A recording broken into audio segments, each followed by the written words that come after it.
What's going on, everybody? My name is Max Green, and I'm a producer and engineer here at Helvig Productions. And we have a podcast called Secrets from the Scene. And this video in particular is a smaller snippet from a full podcast interview I did with Eric, the Nashville Drum Doctor.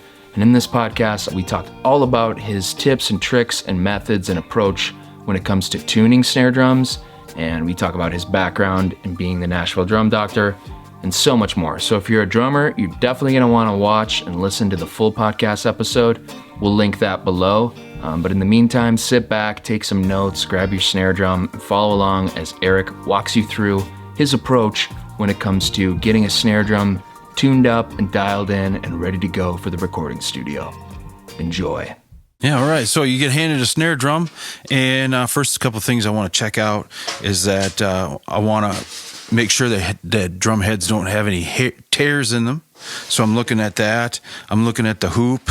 Now I'm looking at the tension rods. Flip it over, get that snare drum. Look at the snare drum wires, make sure that they're not bent, that they have the even amount of tension on them as we have it tightened up. So I'll go ahead and throw those off right now so they can see what kind of string I'm working with, and then also feel around the edge, the bottom side of how tight that is, so I have a reference point. Then I start detuning, and it also, I've noticed that if I am talking and I get the resonance from the drum, that I get some kind of overtones from that too. So I kind of do like to have things going on. I can hear, I don't have to hit it all the time, you know, and those snares are rattling. And so, you know, you might sing to yourself, woo, a little bit, whatever you need to do, but drop the key on there a little bit, make those snares rattle. And I can already see that it's a little bit wavy right there, which means that the tension at one point was a little bit too tight on one side. So that I'm going to keep in mind when I do tighten down these wires again. I'm going to make sure that that pulls back okay. So as I'm detuning these, I can feel that they're about 2 or 3 full turns tight. So I'm going to take that into reference, and the snare bed, which is lower than the normal bearing edge by about 2 to 3 millimeters, I'm going to make sure that that ripples in a way that is higher on that side than on the side of the rim. And I see that it's been tightened already a little bit too tight on that side, so I'm going to compensate for that, because these bottom heads, they do have a lot of compensation in them. And so really I pull off the heads kind of by hand so I can feel how those tension rods are going in there also. And it does matter too how long they are. It goes inside of the lug a little bit further, which puts less tension on the shell. So I'm looking at that, and as I'm tuning it, detuning it, I see that it doesn't have the washers. So plastic washers are really good because it isolates the rim. It's a good cheap fix if you have any kind of nylon washers. They make different kinds, but that really helps in getting rid of those overtones that you don't want in the studio. So I would change that, but with what we got, we can achieve a pretty good sound. And getting the drum head off is important to kind of detune it in a way where it doesn't pull too much of the head out of the rim in any way. This die-cast hoop, I can hear as it is hitting the metal how much it rings, so I'm kind of listening for that, but that's just something you kind of get used to, listen for different things. But it looks like it's pretty straight, so that'll come off okay. And then I'll detune the snare mechanisms, the snare wires from the snare throw off. Some people wrap it around, which that is wrapped around, which is good. Keeps it nice and even. So you take that, lay that on the snare. Make sure that this is tight, the butt end.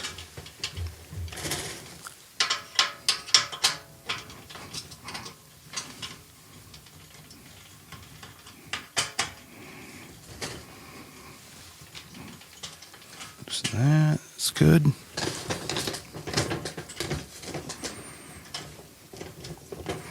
Those out of there. Now I'll undo these.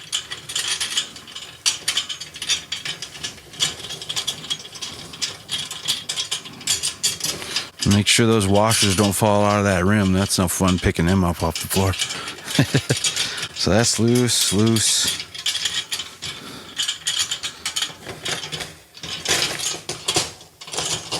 There she is. Set that there.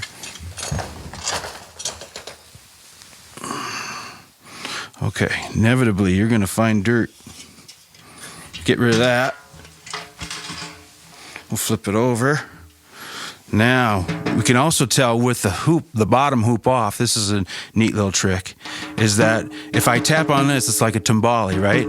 But I have no reference point of the bottom head. And so I can hear what this is kind of giving me already, and then that even pitch, ooh, at the end.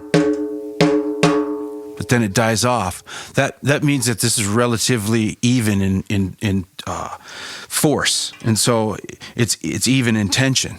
Because if it wasn't even in tension, that pitch would die off in the parts that are not tight. And so having that bottom head, it doesn't have anything to reverb off. I can hear the overall tone of the top head, so I have a better idea of how high it can go. And you're not being confused, or the sound isn't being masked by the bottom head. You know what you're hearing is just the top. Mm-hmm. And I might hit the shell a little bit just to see if the shell isn't vibrating, then you've got that ply separation that we're talking about. But these black brass shells are great for tone, and they're great for those overtones that you want. And the transference is very, very, very even. So as it's detuning, that's kind of where I find where this drum is what kind of range it's gonna give me. Because if I just tune it there, I only tuned one of the lugs, and I got so much of a different pitch range. So now that's after everything was tight in the same tension. If you detune one lug, you start to create that fatness, the overtones that block each other out, that give us that space that is desirable. But if we get something too high or too low that doesn't give us any kind of a space to work with, it's not going to sound as good. And so while I'm detuning the top head, I like to hit it to see how much it affects it. Now this one's almost all the way out, and it still sounds semi-tight. So now I detuned 4 out of the 10, and it's almost all the way dead, but it still has tone. And so now I want to try to get it to sound like a floor tom, because that will tell me how low it is frequency-wise with just the drum head itself laying on the shell. Okay. And so that's kind of now it starts to wobble, and because it's not on there evenly. So now this is pulling tension down. So I'll detune all these, and then I'll start to finger tighten it again to get it back up to where it's touching the head and there's no dimples. Well, this is used, so there's a few dimples, but you can still hear that there's an overtone, which is good, because now I know that the head itself isn't pulled out of the glue a certain way, because it's giving me a fundamental note. It's giving me some kind of resonance. I know that it's not completely dead. So that can be a kind of a good test to be like, all right, this head's shot. Or if the head's shot, I'm going to crank it up as tight as I can, and I'm going to tape it, or I'm going to deaden it to the point where it's just getting the attack from the bottom side. How often do you change out your heads? Is it just based off of like this one's worn out? If it starts to dimple, or if it's not giving me the sound reaction that I know it should, or if it's obviously cracked or there's a tear in it or something. I mean, lots of hits doesn't mean that it's not going to be in tune, because if it's tuned and it stays in tune, and it doesn't fluctuate in tension, it will last quite a while. Okay. Whereas if it's detuned and things have been tightened and weird and the head hasn't sat on there very correctly, it's going to not last as long. Okay. And so depending on, the heads last depending on how you hit them and how they're used. They do have a shelf life or whatever, but typically you can get some kind of sound out of it. Yeah. So we're just going with the best we got. So at this point, now that I've kind of checked the condition of the head and I know how the rim is going to respond to the tension, I'm going to take it all the way off, and then I'm going to check the bearing edge on this side too. Gotcha. And so a lot of drums, they have space. I don't know if you can see this, but my fingers that are touching the tension rod, there's just not quite enough space in this one to put my fingers all the way in, which is kind of harder to tighten. I mean, I would use a speed key in that case. And they have drills and stuff. Gibraltar makes one, they put in a drill, and it comes right out, which is nice. So I just use the technique there that put my two fingers on each side, and I just kind of spin it around with my hand. And, you know, some tension rods, they have different kinds of drum key heads, like Sonar. They make different ones, so it's good to have the right drum key. Some of them are magnetic, which is nice, so you don't do that.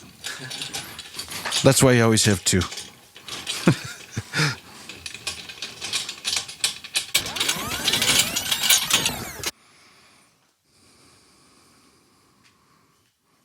Now, on this particular shell, I'm just feeling to make sure there's no dents.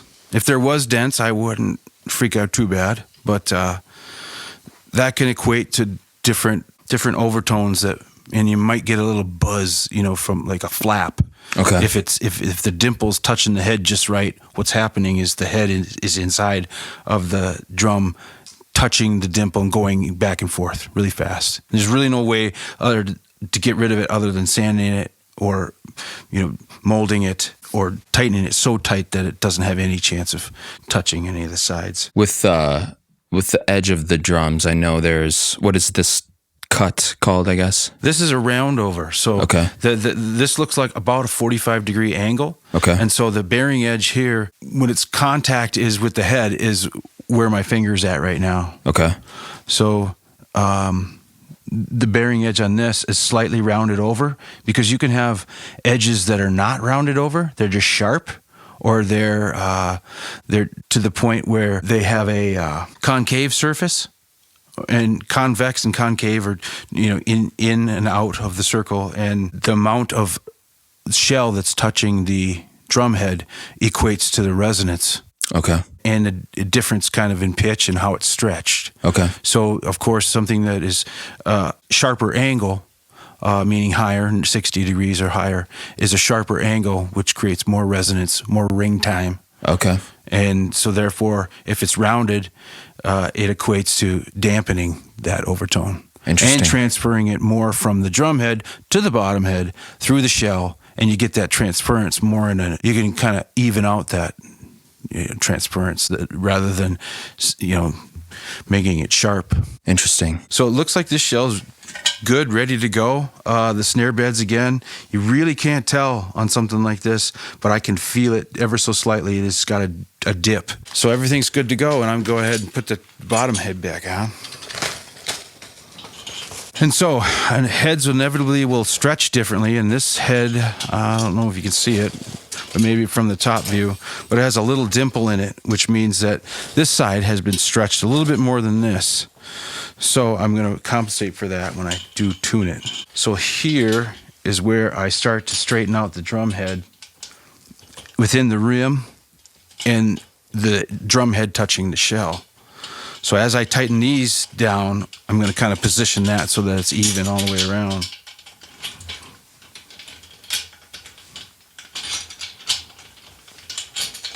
And I'm moving this back and forth so that it kind of wedges itself kind of in the middle as well. And I can feel how much play is in there. Gotcha. Because inevitably those little wings, they have space in there to compensate.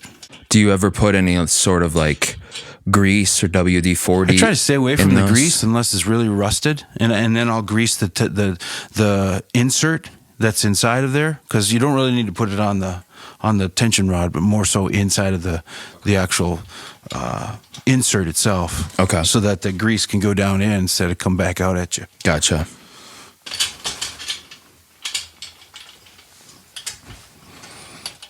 Okay, so once I got those all hand tight, which angle is important because then you can twist it.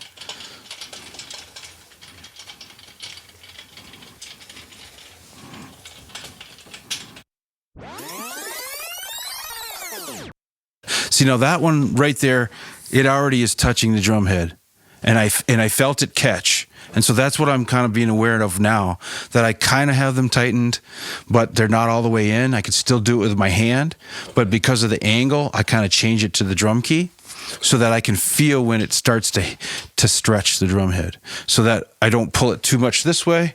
And then I'm starting this one, it'll get tight, but it's already whopper jawed and out of round. Gotcha. And so now I've got a lot of play in here, and these are not quite tight, but once I do get them all close to just being on there and just touching it, then I can start to really maneuver it and get it into place before I start tightening it. So get these touching the head and getting rid of all the wrinkles, hopefully with just my fingers, so that I don't over tighten something and give myself a space to work with. So then I'm also pushing down with my hands to see how much give I have to go to get it tight. So then again, I start right here on this side, which touched first, and this is the snare bed side, so I'm going to give it a half turn on that side.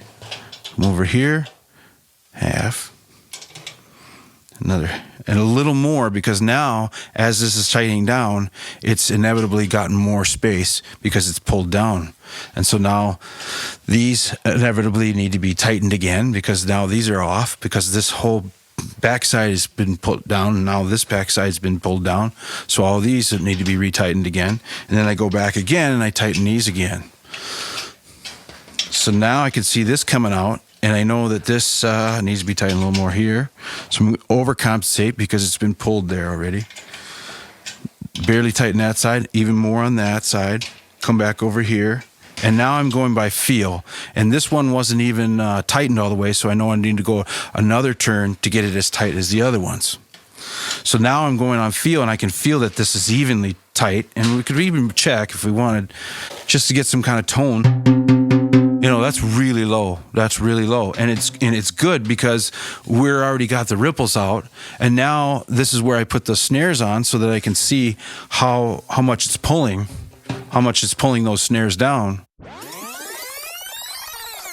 And I like to start on the butt side, the back side, so that because this typically has no adjustment.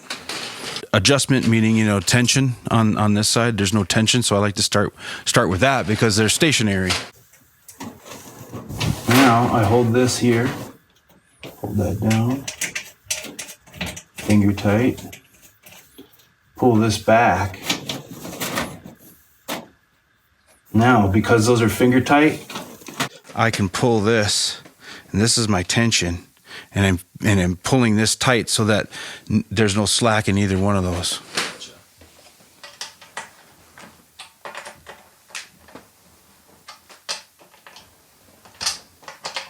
Now, pull this up, and I know that this is going to seat right because I'm pulling, and it's tight here and straight, so that when this pulls back, this stays straight and doesn't twist those wires.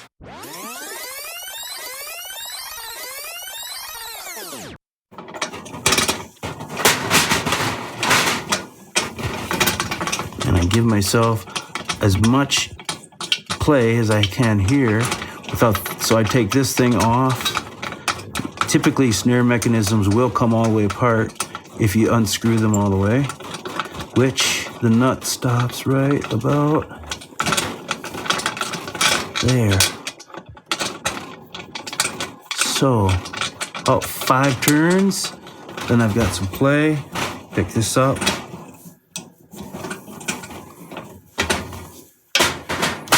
Tighten this.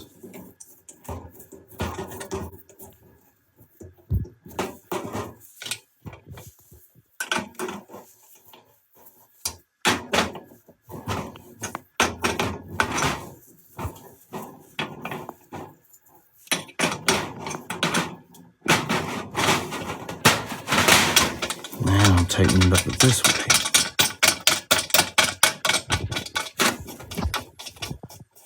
Now, as I'm turning it, I'm watching how it pulls, and it's pulling evenly here and pulling evenly here, just what we want. Then I'm going to test how much tension it's got.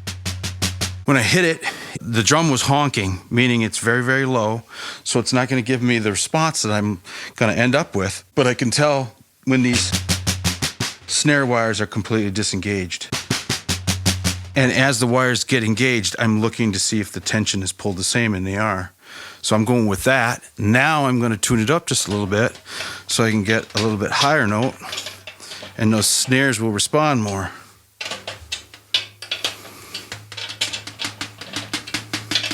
And I can hear it go up.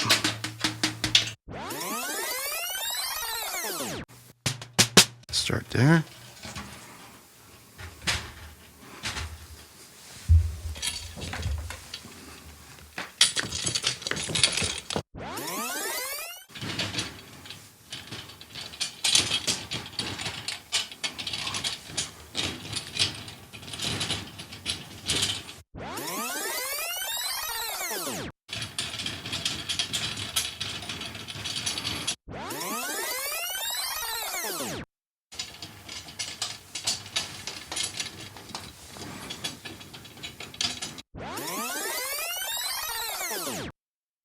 Okay, the luxury of doing it finger tight is that I can feel how much tension is touching on the head.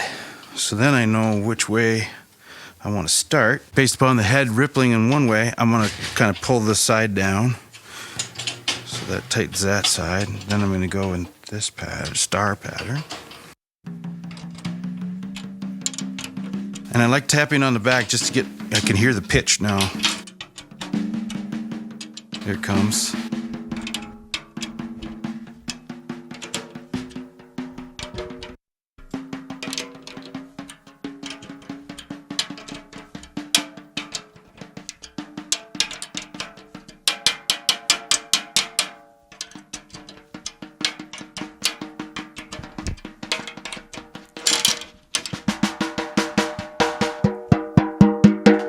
Little high to me. So then it'll come down. And it's important when I do detune the top head, I always go more detuning than I compensate, go back up. Start low. Start low, go past where you want to tighten up, and then tighten back up to it so that the tension rod is in the motion of tightening rather than loosening, because it will work itself out quicker. Because if you want it to be lower and you just go low and leave it there, there's a little bit of natural like give in the lug. So you go low and tune up so that it's tight where you want it to be, not. Yes, so it's in the tightening motion rather than the detightening. Very smart. And we do have one of these, one nice dead sound.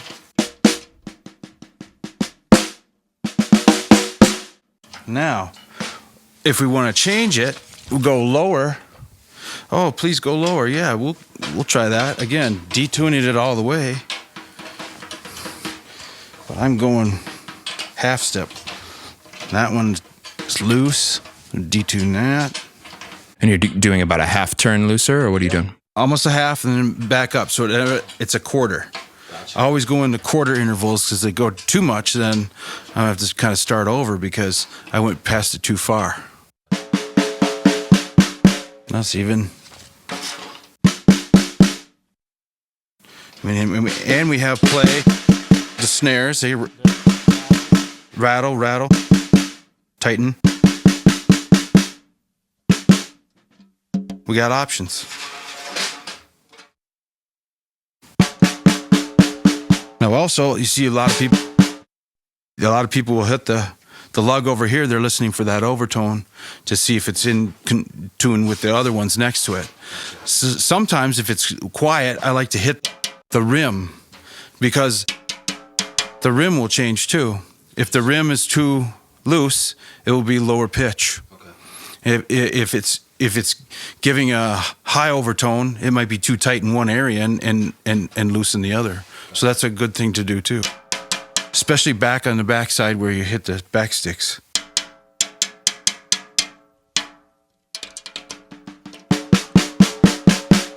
Voila. Wow. That you definitely earned your name of the Drum Doctor. Well, we like snare drums. That's impressive. So if they want to change it, it can be done rather quickly. It's hard to have all those things going on while you're simultaneously listening to what's going on through your headphones, or you're Yeah. trying to get microphones placed. And that's why it's important to, go through all those things, because then you can get, oh, this needs some washers, or this might, like you said, be lubed up over there, and some grease on there, or a new drum head or something, or your snares aren't working quite right. You want to switch them out for different snares. And the number of snares matter too with all that response. But that's ready to go. Awesome. Well, sweet. I think we learned a lot here. Thanks for doing this. Absolutely. Thanks for being a guest. If people want to reach out to you, is there a good way for them to contact you? Yeah, the email, NashvilleDrumDoctor@gmail.com. So if you have any drum questions Absolutely. or whatever, reach out to Eric here. And this is a lot. I learned a lot from this. I'll be watching this episode over multiple times. So All right. really appreciate it, Eric. Thanks a lot. All right. Thank you, Max. Thanks for tuning in, everyone.